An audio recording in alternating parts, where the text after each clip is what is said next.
Welcome, friends, to With All Your Heart podcast. I am your host, author and speaker Bob Allen Kroll. Now available is my book, The Father Wound and Beyond, Confronting and Healing the Greatest Wound of All. Also available is the free download, The 9 Most Powerful Things a Catholic Father Can Do for His Children. You can find both at www.withallyourheart.org. Trust in the Lord with all your heart and enjoy the show. Welcome, friends. This is the With All Your Heart podcast, and my name is Bob Kroll. And we have a special guest today, Mark C. McCann, all the way on the East Coast over in the Connecticut area. And Mark, welcome to the show. Thank you. Glad to be here. Really glad to be here. I've been looking forward to this. Yeah, I'm the guy that's blessed here, Mark, to have you on the show here. Yeah. Hey, over here in Wisconsin, it's March of 2024 right now. And Mark, I have had ridiculously warm weather. We've been up in the 70s. That is next to unheard of. That's probably records we've been having around here in Wisconsin. And I'm expecting a 2-foot downfall of snow any day now.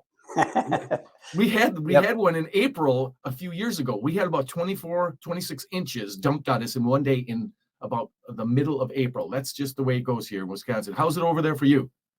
It's not bad today. A little overcast here and there, but not bad. I definitely know what you're talking about. I have a daughter in Minneapolis who's married, and she came from Connecticut and has been a little overwhelmed with the weather there and how it can change. It can go from, like you said, it's just super hot to 10 feet of snow in a day. And she's gotten used to that. And in fact, my younger daughter is there visiting her, and they're having a good time there. So I'm glad the weather is so good for them. Yes. So Mark, let's talk about maybe a little bit about you and your family and how we met. I'll start off with how we met from what I remember. I spoke at the Connecticut Men's Conference. I think it was 2018, if I remember right. And you picked me up from the airport and we went to dinner that night. Does that ring a bell at all? Oh yeah, I remember that. I remember we talked about like everything, even little things about changes in the mass and just the conference in general and your trip in and all those little things. And right off the bat, I realized I got the good person. Tim Staples was there and someone else picked him. I think I picked him up later or something, but I was like, I have the good guy right now having dinner. And I really enjoyed that. And I knew that it was the start of a good friendship. And we've been connected ever since then. We've been communicating ever since that day. And, Mark, you know about my book, The Father Wound and Beyond, obviously. That book is something that you had actually a very big part of, because I was looking for a few people to read over this book before I would publish it. And you came to mind because you're actually a writer yourself. Yes, I've done some little bit of writing, some devotional, some freelance for a few magazines, things like that. My first book was in, I hate to say it, but 1995. It was a youth ministry book. It was very interesting because it was before the days of really the word processing kind of thing. I had a computer with the big floppy disk thing, not the huge ones, but the ones that only hold like, I don't know what, 4 or 5 megabytes or something. And I remember the company sent me software so I could actually word process and send it to them. So that was I almost didn't publish it because I got so frustrated at times. But that was a long time ago. And then and it's kind of funny because it's really only been recently that I've been writing a little bit more and started. I was trying to publish, and I thought it's not working. So I just started freelancing for some different places. I wrote for Ligorian, wrote for Emmanuel magazine, which was on the Eucharist, which just like that's near and dear to my heart. I love the Eucharist and the theology of the Eucharist and everything. So I did some writing for them. They went out of print, so I'm really sad about that. But then I wrote 4 men's devotionals. And actually, it came out of the conference that you were talking about that we went to together. Yeah. And I started it as kind of like a little blog on their website, and I started posting daily devotions, and none of them, I don't think they got read. So I decided to send it into a publisher. I sent it in, and they ended up saying, "This is really good. It's a 40-day devotional, but can you turn it into a 40-week Bible Mm. study?" Okay. So I had my work cut out for me, and in a few months, I put it together and turned what was a simple devotional into this big Bible study, and uh, came up with 4 different titles: character, action, witness, and legacy. And the whole thing came out, and yep, there they Yep. are. There they And are. uh, they that's kind of the new design that I had. The books went out of print Yep. after a few years, and so I decided that I needed to update them a little bit, and I'm going to put them back out there. And actually, very, very happy with them. I think they turned out very, very well. I think a lot of it came out of the things I was hearing at these men's conferences, and just really inspired me to kind of do some work with that with other men, and help them to understand their Catholic faith and what that means. And so it was a lot of fun. It's still a lot of fun. I'm actually making videos to promote Yeah. the books, and so it's kind of neat to revisit it. Yeah. And it's like I was revisiting your book actually this morning, and there are Mhm. things in there that uh, there's a little dedication to me in the back, so I'm kind of happy with Yeah. that. Yeah. And You're in. um, You made the book. yes, I made the book, and but there are other things that just all of a sudden it really popped out, and I said, "Oh yeah, I remember that now. That's in Mm. there." And Mhm. one of the things I really liked is you kind of bookend the book, but you kind of start off in your introduction, kind of giving a little bit about your story, and then you come to the end of the book, and after all of the good stuff that you've packed into this small Mhm. book, you get to the end, and then you tell your story uh, Yeah. about the conference you went to, and the Mhm. reconciliation that happened with your own father at the end. Mhm. And then it hit me again. I realized, oh yeah, that just totally rounds Mm. out the book and Yeah. makes it into something really, really wonderful. So uh, Yeah. uh, I enjoyed, like I said, revisiting that as well. Yeah. Well, Mark, I know you're a gifted writer. You obviously have a charism from the Holy Spirit on writing and putting into words that just flow just extremely well. So excited for this for the books that you have available or will have available for men, and I hope many people take advantage of that. Mark, Thank you. tell me a little bit about your family before we dive really deeply into more of our topics here today. Uh, I have a wonderful wife, Christina, and they always make the joke, say that she's wonderful because she hasn't murdered me in my sleep yet. And she certainly uh, kind of deserves that. You know, I haven't been the best dad, husband, person my whole life. I have to confess Hey, that. what And you too? yes, Wow. I Okay. know. And she has been such a trooper. She is a wonderful mother, and totally sacrifices herself for our kids. She's a Mhm. teacher and lives on no sleep because she will say, "Oh, I have to get these lessons done," and then one of our kids will call. We have I have a son and 2 daughters, and one of Mhm. them will call. Sometimes all 3 of them call in a single day with everything from my sink is leaking, you Sure. know, to uh, this how I didn't do well on the test, to my husband and I are trying to decide if we're going to, you know, move or do something. And Mhm. she feels all of that like a trooper. And so Mhm. she's wonderful. I have a son who's actually a very good writer too, and um, writes for an organization called Wallet Hub, and he's on his own, uh, trying to publish some novels, some really interesting and cool science fiction novels and things like Mhm. that. So it's kind of neat that he sort of followed in the whole writing thing. Yeah. And my daughters are just, you know, my darlings, my little joys, you know, and Mhm. they're all adults now Yeah. and out on their own. And so it's been a wonderful journey with them, and not a perfect journey by any means, and Mhm. a lot of missteps on my part along the way. And that just has been teaching me how gracious God is. Yes. God he's just been wonderful to just kind of take the mistakes and everything and still work his grace through all of that, so that um, we're together, we love each other.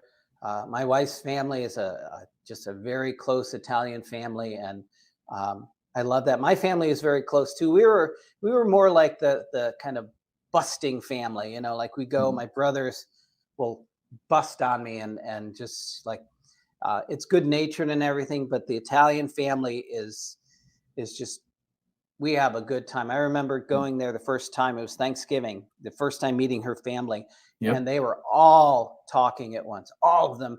And I remember my mother-in-law said, "Mark, you're so quiet." And I said, how do I get in there? And she said, "It's like the highway. You just kind of cut in. You just cut into a Yeah. conversation. You just Sure. start talking."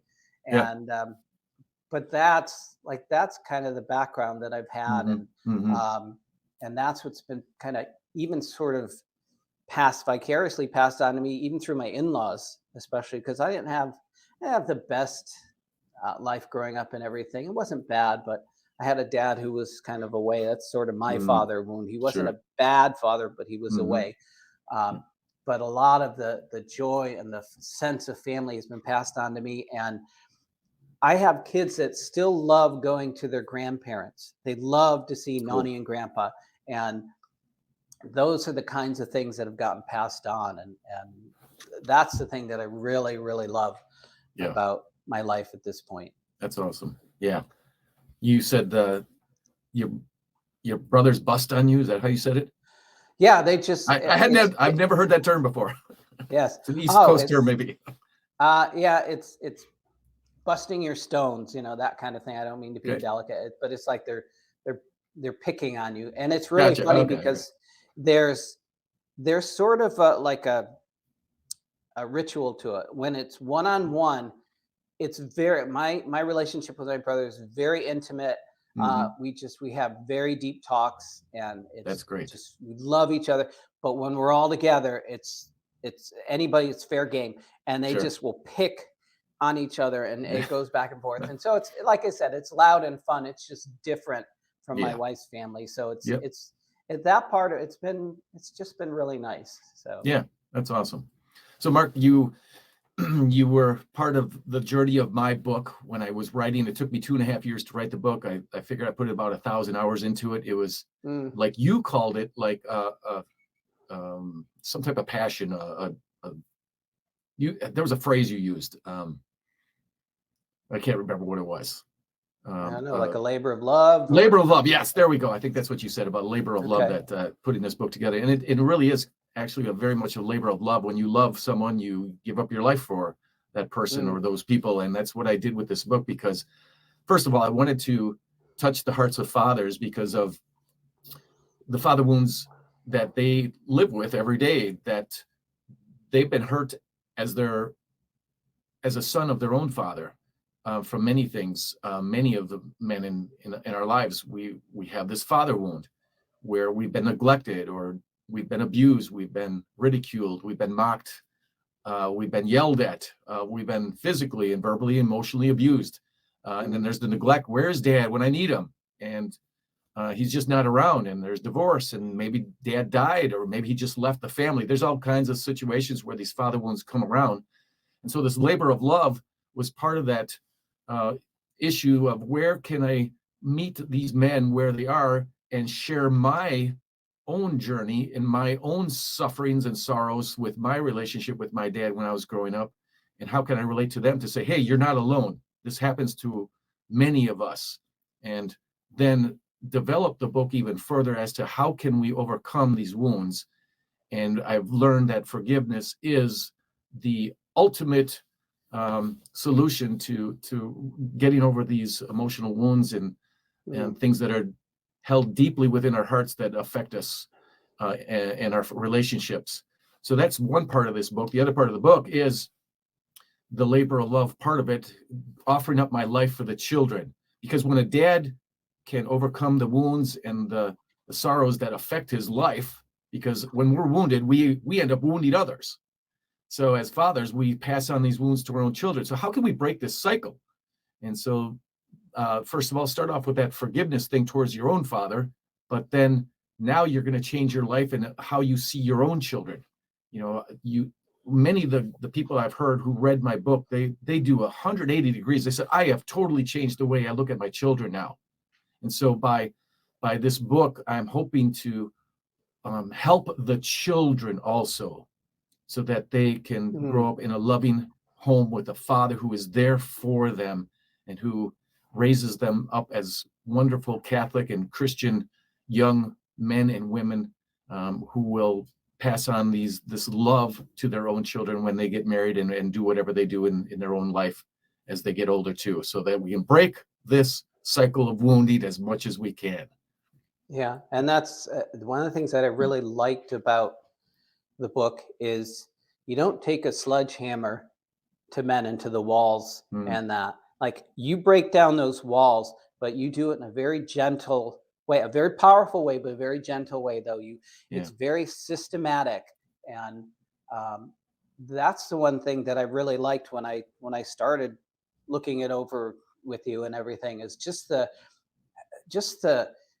methodology that you use. You just kind of start off at saying, have you been wounded and how are things? And you very gently get into it. And then you have the theology in there, and the theology is very deep, and you bring in church teaching, and you bring in a lot of the saints and all of that.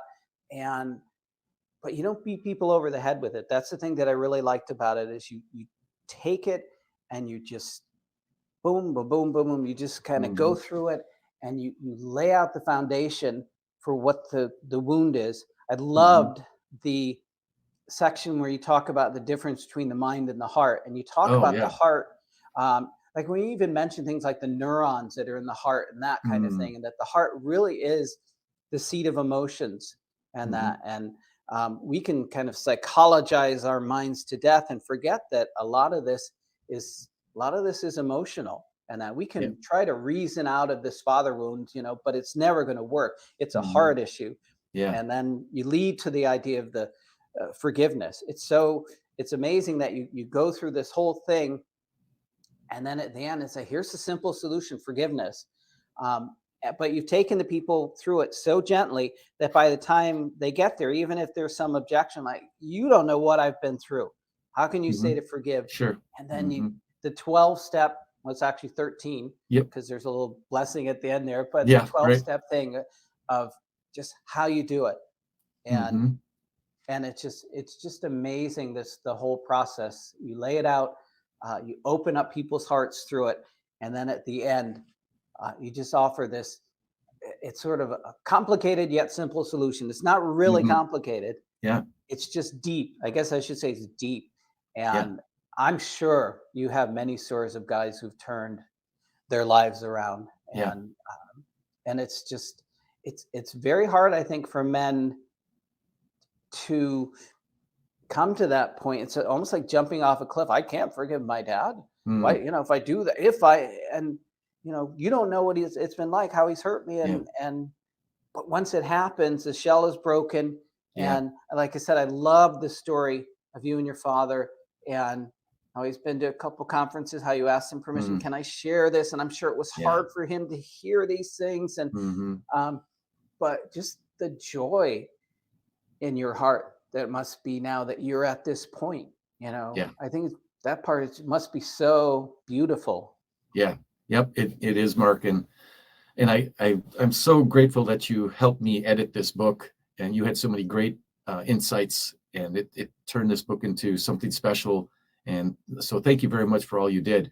Mark, part of my book, before the forgiveness part of the book, we talk about unforgiveness and how unforgiveness is really nothing more than a burden, a weight that we carry around with us.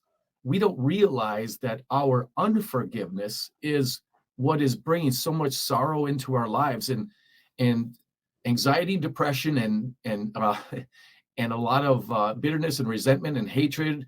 There can be other bitter fruits like addictions and sins that we commit that we just can't break the cycle from. Mm. A lot of this has to do with this bitter root of unforgiveness that if you picture a tree, you've got the fruits of the tree surrounding it all throughout the branches and the leaves.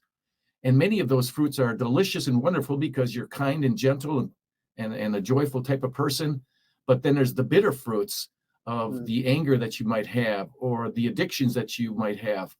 And all of these bitter fruits, well, all of the fruits are fed by what's underneath the surface. In the ground, you have these roots that you can't see. What is making the fruits that everyone can see? Because by your fruits you shall know them. What's making these fruits happen? And it's the roots that are underneath. And a lot of these roots are good roots. They feed the tree well, but a lot of them are not so good, and they feed the bitter fruits, the rotten, yucky stuff that we don't like. And a lot of these bitter roots are the things like bitterness, anger, revenge, hatred, and the deepest, the taproot, Mark. The taproot is unforgiveness, the biggest root Yes. of all. So if we can start yanking out these roots, but eventually get to that root of unforgiveness, your life is going to change huge. And like I said, it's a burden we carry. Unforgiveness is a burden we carry throughout our lives if we choose not to forgive. And the unforgiveness is not hurting the other person. We are angry. We have a right to be angry. There's justifiable anger. But when you hold on to it for a long period of time, and we sometimes don't even realize we're holding on to it, unfortunately, but when we do hold on to that, we are just placing such a huge burden on us that it is affecting our lives, our relationship with our wife, our relationship with our children, our relationship with our coworkers, any of the other things that these bitter fruits happen to come out within our daily life. And sometimes there's the triggers due to wounds from the past that affect other people in our lives. So the book definitely talks about the unforgiveness and all the unfortunate things behind that unforgiveness. And you're like in a prison cell that you would hope to have put the other person in, so those wounds from the past don't affect you. However, you find out that you're inside the cell, and you actually have the key right there in your hand. It's the key of unforgiveness, which keeps you locked away. And then there's that same key which can turn the other direction, and that is forgiveness, where you can release yourself from that prison cell. And that's what happened to me on that men's retreat many years ago, when I was able to forgive my father through a counselor that led me through the process of forgiveness and healing. It was just beautiful, Mark. So I don't know if you want to comment on any of that. Oh yeah, I as you're talking, I was thinking about may not relate exactly totally in the context, but the idea when Paul talks about carrying the old man around, and I read somewhere once in a commentary that Romans, when they would punish people, if you murdered somebody, for example, they would tie the corpse onto the person, and the person would carry this rotting thing. And I thought, wow, is that true? That just seems strange, but the idea behind it, like that's really what we're doing. We're carrying this like the caricature of the little guy that just keeps kicking at us, and yeah, you're this, you're all the sort of bitterness, and we talk about like identity, the identity issues, and I'm no good, I'm this, I'll never be this, I'm this, I'm this, I'm this. It's that little guy kind of continuing, and but I like the image of the rotting corpse thing, because it's like, okay, I'm carrying this bitterness, but the bitterness starts to stink and get worse and worse and worse until it's like it's affecting you and wearing you down and all of that kind of stuff. And we sometimes we think we carry this unforgiveness like it's a strength. Oh, I will stand strong and never forgive this person who hurt me. But it just wounds us even more. It keeps that person, or at least the hurt that person did, in us and around us, and it just permeates us and ruins our life. And like you said, it gets passed on to our kids. I think about the Bible where it talks about the sins of the fathers, and I had an absent father. He wasn't an abusive father or anything like that, but he was very absent. Eventually divorced my mom, and right at a point when they thought they were going to kind of he always worked away. My mom Mhm. thought she was going to move with him to Baltimore and they were going to live happily ever after into their retirement years. And I left you, I'm Mhm. leaving you, and all of Mhm. that. And that got passed on in my family and in the Mhm. relationships in my family, and um, in the form of divorce Mhm. and struggles and things like that. And my brothers and sisters are wonderful people, but they've had some pain in their lives, Mhm. and that's affected me in a lot of ways. I made a lot of silly, stupid mistakes in my life, Sure. pursuing things, looking for the bigger, better deal, just Yeah. like my father. My father was Mhm. always looking for that bigger, better deal, the different job. Yeah. Um, and losing a job and then getting a different job and trying to establish himself. And he would come home on the weekends and I could see the bitterness and the Mm. hurt and the tiredness in him. uh, but I still, because I missed him so much, I wanted to be so much like him that I think I took on a lot of those characteristics, I guess, or Mhm. emotions, or a mindset. And that's kind of how I was for many years. And uh, I'm at a point now. I work a job. It's a very simple job, and I enjoy Mhm. it. Uh, but it's not an earth-shattering, the most meaningful job I've ever had. My meaning has really transferred. It's in my writing. I will say I love to write. Mhm. I ask God what is my ministry, because I've done a bunch of ministries, and Yeah. the thing I've gotten from Him is be a man of words. Use your Mhm. words. And so that's been there, but I've really refocused on my family and the blessing my family is to me, and uh, just the things that I have. My wife and I Mm. are doing this devotional, and going over a question about like how you deal with, uh, how do you deal with the faults in your spouse and everything. And Mhm. I was thinking I deal with the faults in my wife Mm. by looking at her strengths. The Wow. things Good that one. are so-called faults in her are really things that she has that help her to be a good mom to our Mhm. children, help her to be a good wife, and her dedication and devotion. Sometimes that can come on very strong, a very easygoing person in comparison to her. Um, but I tend to focus on the strengths instead of the so-called faults, and it helps me to really appreciate what I have, and Right. I trying to pass it on to my kids. I know sometimes when my kids struggle with, I'm not good enough, or I'm not this, or I'm not that, I can either turn around and say, oh, I guess I really messed up as a dad, or I can remind them, this is what you have, Mhm. stop it. These are the Right. things that you have. I've been especially doing that with my youngest daughter, who's away at college, Yep. my job is to tell her she's beautiful.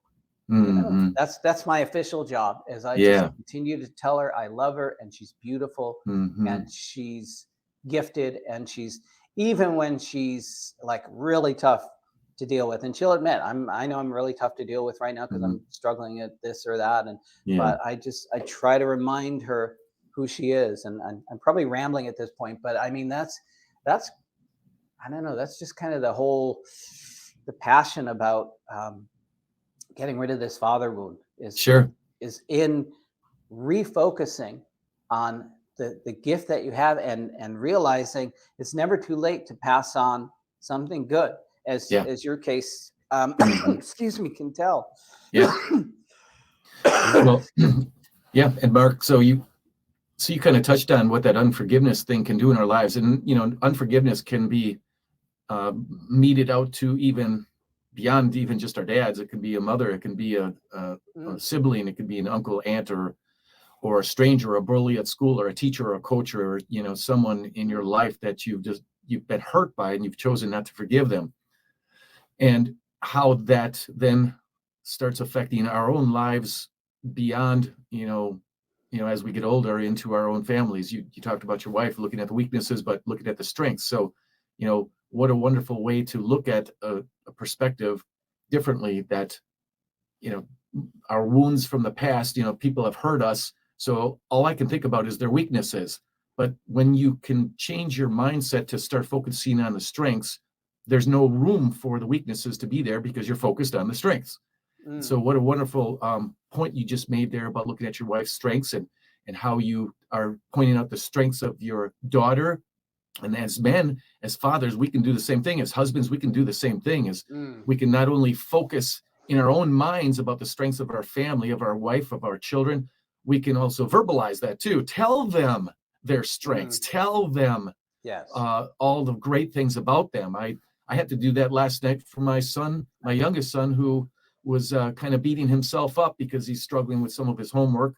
And so I had to remind him that no, you are smart. You're very intelligent. You can do this. So to hear these powerful words from a father, a child hearing this type of thing is something that means more than you can imagine. And Hmm. you look back at when we were children, and we wanted that from our own dad. We wanted to hear those great words of praise from our own father. Many of us did not get that, and that hurts if we did not Mm, get that. And so I like you, Mark. I want to use those words of strength for others, and knowing that words are powerful. Mark, you write, and those words are powerful. I wrote this book, and they're powerful. These yes. words are changing lives. God spoke words, and the universe came into Mm, being. Jesus is the Word. So words are incredibly powerful. Mark, I got to tell you about a guy who he led an inner healing class in the area here where I live, and he, in one of the classes, showed us two plants that had been placed on a table, and for the next couple of weeks, the homeowner or the person that owned these plants, they that person would speak over these plants. And one plant, they would speak words of strength, of positive, you're just wonderful and lively, and you produce oxygen for life and all of that. The other plant, they spoke words of curses. You're bad, you're ugly, you're no good. And over time, the plant that was cursed started to fade and wilt. mm. And I'm like, is this for real? And I haven't done that experiment myself, but I can imagine that as being real. I think our words are incredibly powerful, even in a physical sense like that towards plants. I truly believe that because of the words. Right now, that's what we're doing, Mark. We're speaking words. We're hoping to Oh change yeah. lives and help strengthen families and marriages. That's really what my podcast is all about, what we're speaking Oh on yeah. as fathers and husbands. Yeah. And another thing, as you're speaking, is I was thinking about vulnerability, and I think one Mm, of the greatest gifts we can give, for example, to our children, is the gift of being vulnerable, of being yeah. able to say, "I'm sorry, I messed up." Mm-hmm. Um, yeah, that's, I think, a really hard thing, especially for dads to do, because dads, they think they have to be strong. The funny thing is, being vulnerable to our kids makes us incredibly strong in their Yeah. minds, because then we become Mm, more approachable, yeah. and we can Mm-hmm. give them so much more because we're that vulnerable. And it teaches them that they can fail and it's okay, Yes. and it's I've been learning to say, I'm really sorry. I was thinking of my son as an example. I was over at his house, and he's been kind of struggling with his life, and should he look for a different job, and Mm-hmm. he's just been sort of in a rut and everything, and my wife and I want to help him out of that. And I remember kind of going over and saying, let's sit down and make a plan. And that, to be honest, that's kind of more my wife's thinking. It's not kind of Mm-hmm. how I deal with things. And I came home from doing that, and my heart just was not right about it. And I remember going the next day and saying, look, everything I said to you the other day, kind of forget it. um, Mm-hmm. I said, that just comes out of love, and I want to help you, and I want you, not to give up on yourself and to this and to that. And I said, but um, you know, I'm really sorry. I shouldn't have said that. You have to live your Yeah. own life, and how can I help you? You tell me how I can help you. I'm not going to tell Yeah. you how I should help you. Mm-hmm. And um, I don't. He didn't. He was kind of like, okay, he didn't overreact to it or anything. But I'm guessing that helped him a lot more than if I came with the perfectly outlined plan for his life and handed it to Mm-hmm. him, and he followed each step methodically every single day. Right. Um, I think sometimes, it's like if my daughter calls and says, "Oh, I didn't do well on a test," and my wife or I just kind of listen and talk to Yeah. her, and it's okay, it's going to be Mm-hmm. fine. And like, because what they want to hear is, you're not bad. because you're not perfect. Mm-hmm. You know, your whole life is a journey to perfection. It's not, you're not there, and that's okay. And you're still beautiful, and you're still wonderful, because that's how God sees us.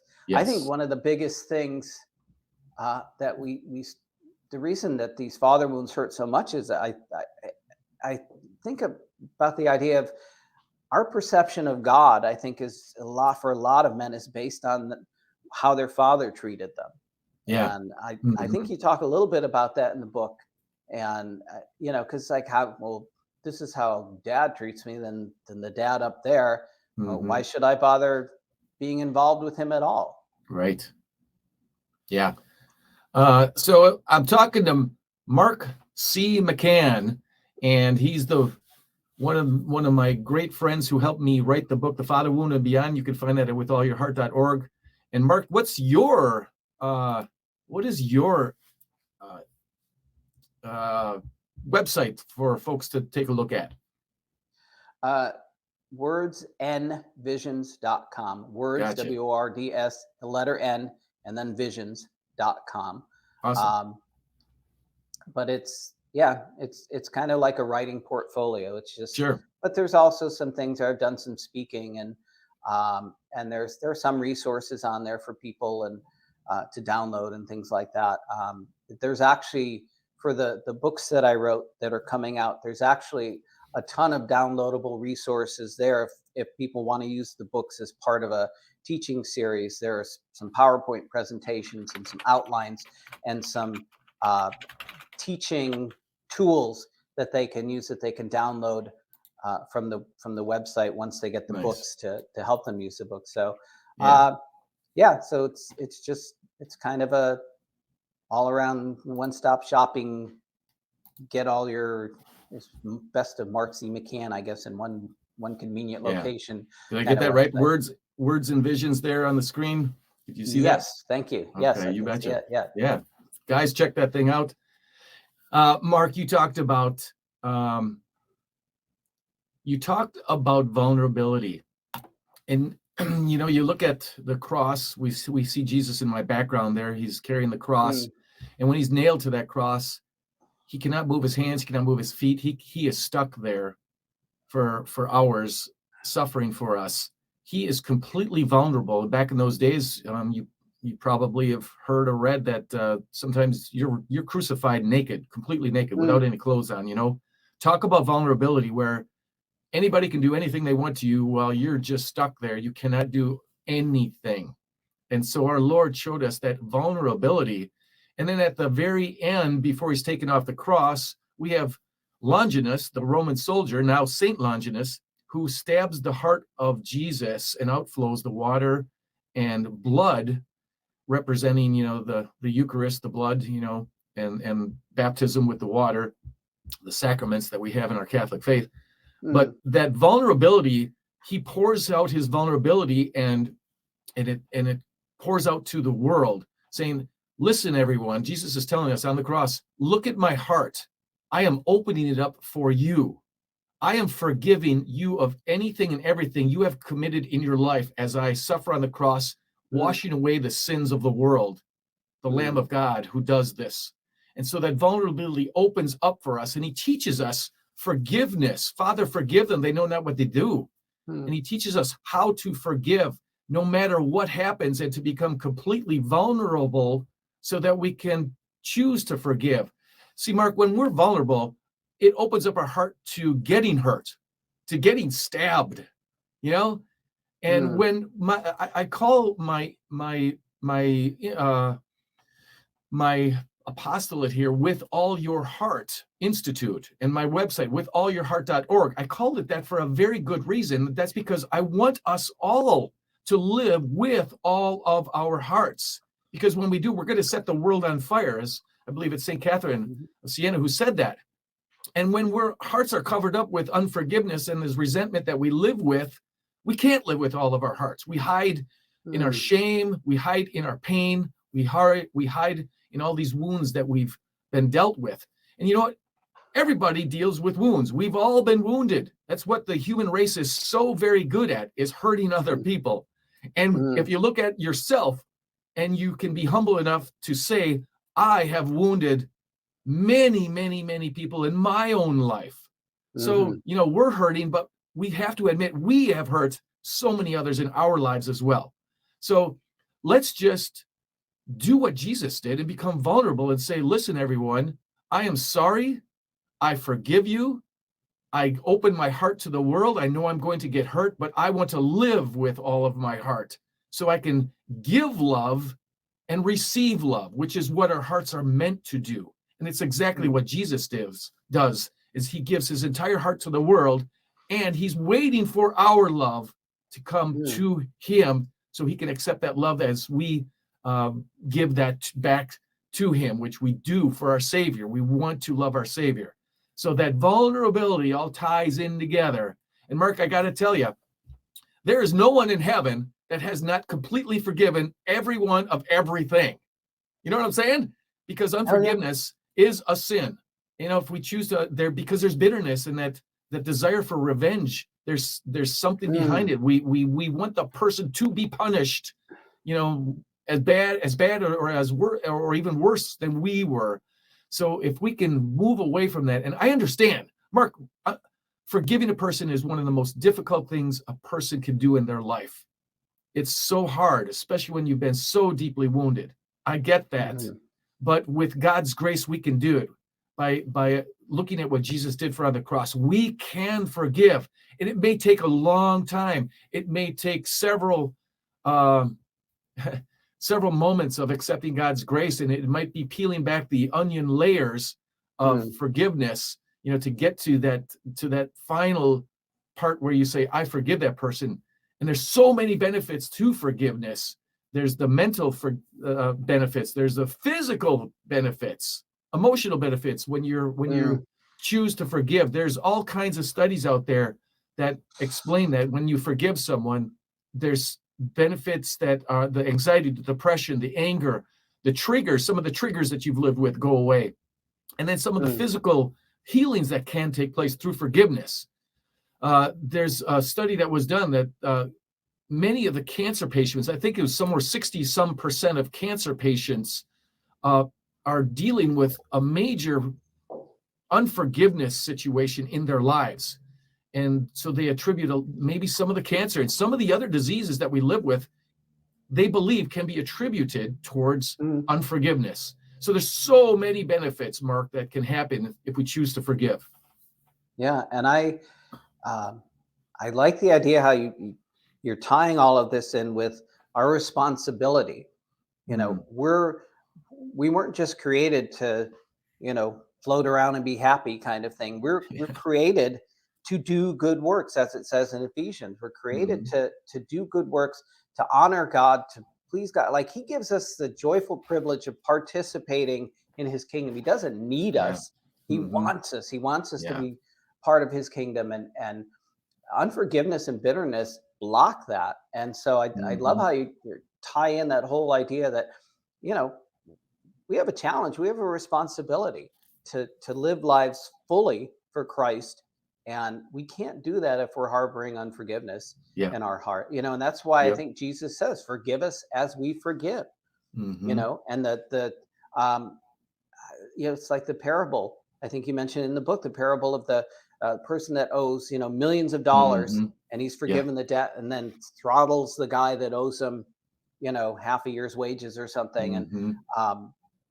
And we, the reason Jesus brings that up like that is he's saying you can't live for me if you have this unforgiveness in your heart. And I don't sometimes when I think about it, I don't know if it's God saying, well, I'm not going to forgive you. And I think it's kind of like, I'm going to let you sort of like, you'll sort of like hang yourself.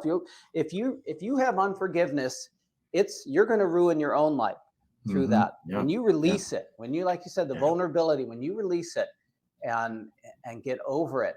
And that I know when I've talked to people who can't forgive, like I'm not, because they don't want to let it go, as if somehow that's gonna, they're condoning what the person did. And no, they're not condoning it. But like I said, it's like carrying this burden. And it's like, so think of forgiveness as I refuse to allow this person to continue hurting me. I'm not going to let that person hurt me anymore. Yeah. I give the revenge, that I'm due to God. Like I let Yes. God handle what's Yeah. going on. Excuse me. And that is so freeing. And once Yeah. we're free, like you said, then we can live totally sold out with all our heart for God. And I think that's kind of one of the big messages that maybe doesn't come out as directly in the book, but in a lot of ways it does. It's kind of like, I don't know whether you call it the byproduct or the end goal or however you want to say it, but like that comes out very clearly in the book, that once we're free, then we can live for God, not just with like our wives and children and all of that, but in all our relationships. And Right. that's incredibly freeing. And I don't know, there's a strength in that. Some people might say, oh, you're vulnerable, you're wimpy, and a real men are Right. no, like that's being a real man. Yeah. To That somebody takes who's strength. willing. Yeah. Yeah, that's a real kind of strength. Mm-hmm. And it's something I'm hoping that I'm passing on to my son, to let him know that like real strength, when someday you get married and you have kids, that the real strength is, how are you going to love them? How are you going to be vulnerable for them? How are you going to treat your wife and your kids? And I'm hoping that I'm passing on a lot of that, and that I've overcome or am still overcoming, but at least going forward with the wounds that I've gotten from my dad, Mm-hmm. and moving in that direction, because Yeah. it's so important. It's just so important to carry on that legacy of love that Christ has given to us, that we can overcome, as you state in your book. Mm-hmm. Yep. Mark, in my book, I talk about that, the 13 steps of forgiveness, which you mentioned a little bit earlier. Mhm. And I find that very powerful, to either go through, as you can do it on your own. You can actually walk through these 13 steps of forgiveness. It might seem overwhelming. 13 steps, holy cow, how long does this take? No, it's not that long. And you can walk through these steps, and you can the first step is to ask the Holy Spirit, who do I need to forgive? Just close your eyes for a moment, and the Holy Spirit will reveal to you a person that needs to be forgiven in your life. And I'm telling you, guys, listening to this podcast, that's where you start. Ask the Holy Spirit to step in, give you some help. Mhm. Who do you need to forgive? And start yourself down this journey of forgiveness. So get the book, pick that up, and you're gonna change your life. You're gonna change the lives of your family, your wife, your relationships, everything. It is so freeing, Mark, and that's what I came to understand after I forgave my father way back in that retreat. Oh my gosh, it just opened up a new world that I never knew could exist for me. Yep. And so here I Yeah, am sharing this message. yeah, I like how, in the steps, when you say, Jesus, please forgive this person. And then Mm-hmm. the next step is, all right, now you forgive that person. Yeah. But when you think about it, the asking Jesus to forgive the person is really the handing over kind of thing. I'm going to hand this Mm-hmm. over to you, Yeah. God. And I Mm-hmm. think you can't forgive until you've handed it over. When you think about it, it's like they don't deserve to be forgiven. I'm not going to have Mm-hmm. to forgive them, but it's almost like that's like the last barrier, Yeah. And I loved how you put that right before. But then you're like, okay, now you do it. Mm-hmm. You've given it to God, and now Yeah. you're free, and you can Yep. forgive. Right. And it is tough. It really is tough, and and I know in the book, like in no way do you gloss over how tough it really is for Yeah. these Mm-hmm. guys, Mm-hmm. and I think that's one of the great things about the book, is that people reading it realize, like, you're the real deal with that. Like, Mm-hmm. it's not like, oh, I've intellectually put together some ideas, and Right. like, you've Right. lived it. Yeah. You've lived Mm-hmm. it, Yep. like right at the very beginning, like that, just the story of being a child and Mm-hmm.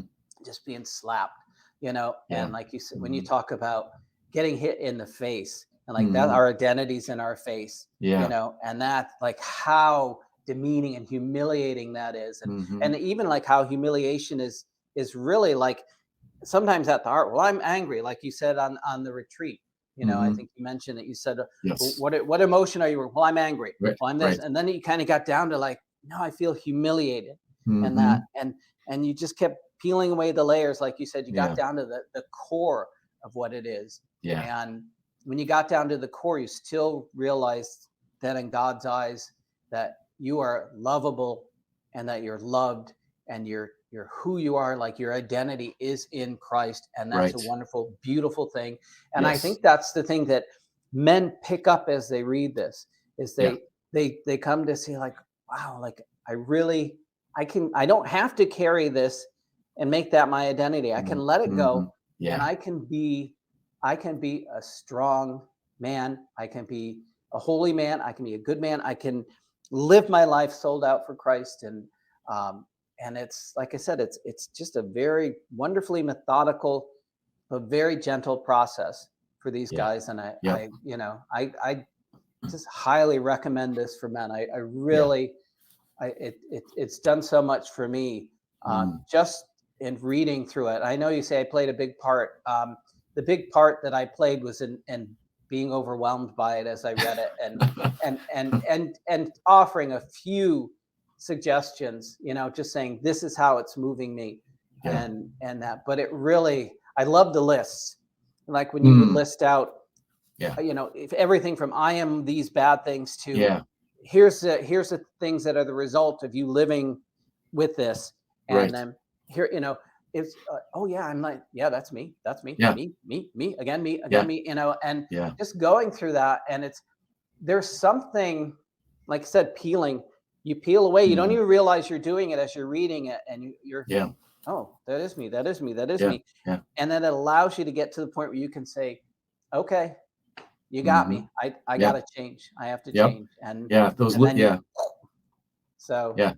Those lists you're referring to are like the inner vows that we make, the promises we make to ourselves when yes. we're wounded by someone. I will never be like my father. Or the Yes. identity lies like I cannot be loved. I can never be perfect. Or the judgments we make towards others, like my Mm. father is a bad person. My father will never be my friend, or whatever. And then the list of the bitter fruits that are a symptom of all of these lies that we believe and these vows that we make, Oh these yeah. bad vows, these bad promises we make to ourselves. So Yeah. yeah, thanks for bringing up that list. Yeah, Oh yeah. That is extensive so, list. Yes. yeah. But those things you mentioned right there, that sort of process, Mm-hmm. um, it like that's really brilliant. Just the idea of, like, you start with the identity thing and you move in the judgment, and Mm-hmm. it's just like, it's, you just dig that hole deeper and deeper Yeah. as you go down to where you just feel like you're locked in and you can't get out. Yeah. And it's just something as simple as just laying it out. Here's what it Yeah. is. Right. Yeah, look at that. Look at the identity issues. Look at the judgment issues. Look at the bitterness. Look at this. Look at that. Mm-hmm. And it's just spelled out so well. It's so simple. You would think we would just get it in our mind, but Yeah. we get blinded Yes. with such bitterness and rage and Mm-hmm. humiliation from the wounds that we've gone through, that we just can't see it. So I Yeah. love how Yeah. you just spell that out, and it just, like I said, you just guys, like Jenga, you just kind of knock those little blocks out, to allow men to get to that point where they're Yeah. like, okay, let the rest of the tower fall. I'm ready. I'm Sure. ready Yeah. Yeah. to do Yeah. that. So, Mark, we're going to wrap this up in a few minutes here, but I just wanted to talk about the Catholic Men's Conference, and mm, I want to just share the screen here because there's some really nice, great things that you said about the day that I was there speaking back in 2018, and uh, what a great conference. I mean, it's coming up again in September of this year, and we've got some great speakers here. And then, of course, your blogs that you have all over the website here. That's awesome stuff. But Mark, I want to hear your perspective from the day I was there. And we've talked about this before, but I'd like you to share it with the guys and those who are listening on this podcast. oh, it was like I said, I knew from the second I, like, had you in my care, that, um, like, you're a very real, approachable person. And it just, like I said, I watch the different speakers when I work at these things. I don't really have a lot of time to enjoy the benefits because Mm, I'm busy doing this, make sure this is here and yeah. all of that. But I managed to sneak in probably three quarters of the way, halfway to three quarters of the way into your talk, and one of the things that I noticed that, and I'm not knocking any of the other talks. The other talks are brilliant, but one of the things that I noticed about your talk is that the people, they were just spellbound. They were quiet. There, well, you could hear Mm, a pin drop, and you're mm, talking, and these guys are just focused on what you're saying, and they're mm, listening, and it's like you just opened the door for them, yeah. and it was just really beautiful. But the most memorable part of it was afterwards. I'm like, okay, let's go get our lunch. And we Hmm. have our lunches, and we're going. And you saw a table of guys, and you said, "Hey, let's go sit here." And hey, can we sit here? And the guy, sure, sure, sure. And there were, I don't Hmm. know, 4 or 5 guys there. And within a minute or so, these guys are opening up about some really, really deep stuff. Hmm. And I was amazed because I'm thinking, I've known you for the past couple days here, and I'm not ready to open up that much. And I was just, wow, these guys were so moved, and they wanted to share, and I guess they knew each other, but they didn't know me, Yeah. and they didn't Hmm. necessarily know you. But it's like you talk about the vulnerability. Yeah. Like you shared, you were open, you were who you were, and they felt, okay, I guess I can too. Yeah. And they, I mean, they were like, oh, I'm going to share, and with tears or whatever, but they were like, yeah, yeah, like they shared Hmm. like men. Yeah. And that was the thing that I took away from your time there, was that Yeah. it was just this beautiful thing, and like I think a lot of times, and I've done some speaking too, a lot of times I think that you have this goal, like I'm going to impress this crowd, and I Sure. hope I don't mess up, and I think you came there and you were just, I have a message I need to share, and Yeah. I'm going to Yeah. share it. Yeah. And And eh, go ahead. well, I was just going to say, Mark, that lunch that we had with those gentlemen there, I remember one of them saying, I believe it was at this lunch, that they said, Bob, you give us guys permission to share Yes. this Yes. vulnerability, to share these wounds that we've lived with all of our lives Yep. from our fathers. You give us permission to talk about that. So that's pretty cool, because let's face it, Mark, so many of us live with these wounds and they are never released, they're never exposed, they're never dealt with, and we just live with them till the day we die.